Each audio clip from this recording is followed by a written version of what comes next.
Hello everyone, this is Shad Reis from SCAI TV 2024. I'm really privileged to be with Dr. Thomas Povsic to talk about the exact trial that was presented as a late breaker on Thursday. Tom, thanks for being with us. Thank you.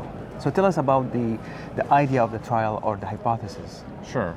So there's a group of patients with refractory angina who really don't have any other treatment options. And while these patients tend to live a long time because their EF is normal, they have very poor quality of life, a lot of angina symptoms.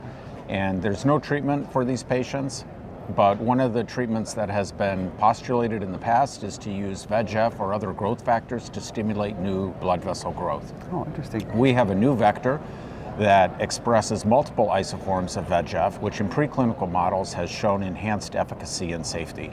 And so we wanted to test this in patients.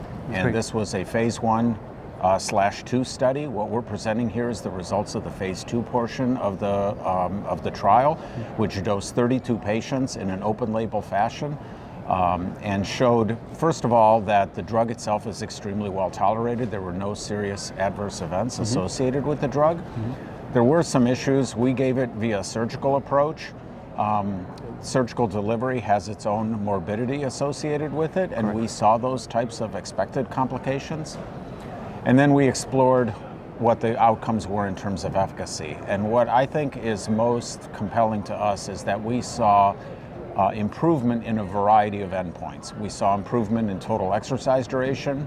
We saw improvement in objective ischemia measured as time to SD depression on treadmill testing and also using PET imaging. And finally, we saw reductions in symptoms. We saw reduction in angina frequency, nitroglycerin use, and CCS angina class. Great. So this is, just to back off a little bit about patients, are they already on maximum medical therapy for angina? Yeah, these patients were all treated extremely well on multiple anti-anginals, high potency statins, all on good medical therapy. And good to have that. So in terms of delivery, how do you deliver the VEGF? So we feel that intramyocardial delivery is important. This was a first-in-man type study.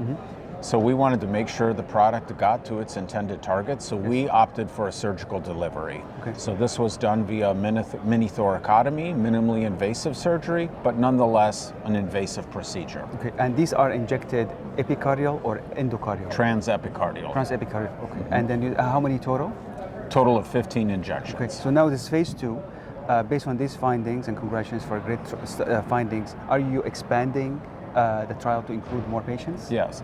Well, this was the completion of this phase of the program. We're now exploring alternative methods of delivering the drug. As interventional cardiologists, we all want to do percutaneous delivery, so we're exploring that, and we're looking forward to probably continuing the next phase of this program with percutaneous delivery. Thank you so much for a great insight, and again, a phase 2 trial, great options for patients with refractory angina. Dr. Povsic, thank you so much for joining us. Absolutely. Watch the videos and others on SCAI TV. This is Shad Reis from Long Beach, SCAI 2024.